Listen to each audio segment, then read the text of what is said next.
I'm Managing Editor Kim Schmidt. Welcome to On the Record. Here's a look at what's currently impacting the ag equipment industry.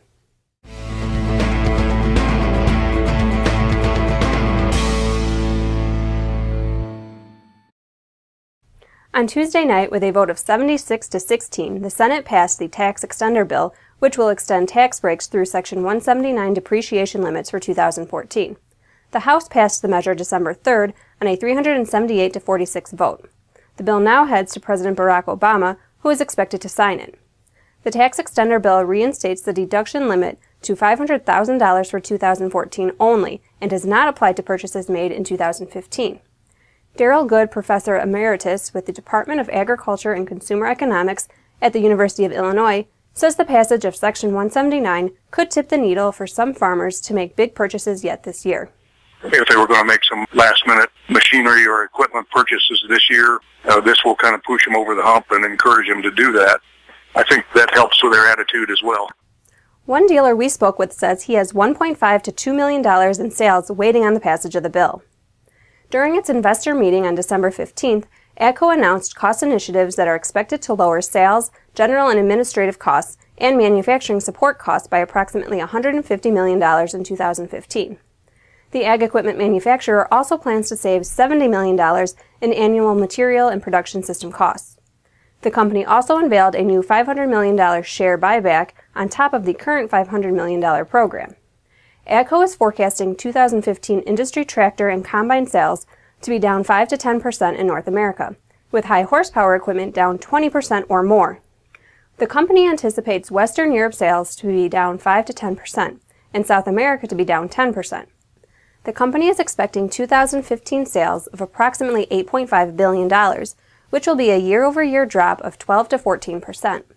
Stephen Fisher, analyst with UBS, says management guided to a 7 to 10% decline in 2015 production hours, with a 15 to 20% decline in the first quarter. AGCO also announced that Robert Crane, Senior Vice President and General Manager North America, will be doing double duty by also filling the same role for the South American division effective January 1, 2015. North America and South America are responsible for 43% of the company's total sales so far this year. The December WASDE report, released December 9th, brought some positive news showing a boost in both soybean exports and U.S. corn usage. And as of December 15th, March 2015 corn futures traded to a high of $4.11, the highest level since July 10th, and 80 cents above the low reached October 1st. Darrell Good with the University of Illinois says farmers are becoming a little more optimistic and recognize that corn prices are going to stay low for this crop year because of this excess supply. The doom and gloom is beginning to lift a little bit, and they're feeling just a bit more optimistic. You know, in a nutshell, it's just a prospect for a tighter supply-demand balance and higher corn prices for next year. That may be offset a little bit with some softness in soybean prices, but overall, I think the outlook and attitude is improving. And now here's Technology Editor Jack Zemlicka with the latest from the Technology Corner. Thanks, Kim. With a multitude of companies jockeying for position in the unmanned aerial vehicle market, federal rules will ultimately determine how much airspace there is to commercially fly the technology in the future. This past week, the Federal Aviation Administration granted regulatory exemptions for UAV operations to 4 companies from different industries that promise to benefit from the technology.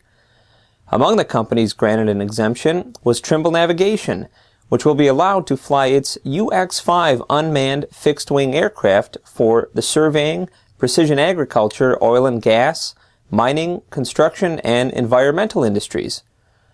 The company has taken a cautious approach to introducing its UAV products in the U.S., given the regulatory uncertainty. But the recent exemption was granted pursuant to Section 333 of the FAA Modernization and Reform Act of 2012, which governs current UAV use in lieu of more defined commercial regulations. According to Joe Denniston, Vice President of Trimble's Agricultural Division, the FAA exemption moves the company closer to providing safe and legal UAV use for a variety of ag and non-ag operations. The FAA has a target deadline of September 2015 to develop permanent regulations for UAVs, and companies have asked the agency to grant exemptions that address general flight rules, pilot certificate requirements, manuals, maintenance, and equipment mandates. In these petitions, the companies say they will operate UAVs weighing less than 55 pounds and keep the UAVs within line of sight at all times. It remains to be seen if other agricultural companies will be granted exemptions by the FAA, and as of early December, the agency had received 167 requests for exemptions from commercial entities. Back to you, Kim. Thanks, Jack. Titan Machinery, Case IH's largest dealer group in North America, reported third quarter results on December 10th. The company's total third quarter revenues dropped 16% to $493.1 million versus $588 million at the same time last year. Equipment sales for the third quarter were down 22% year over year, and part sales were down slightly at down less than 1%.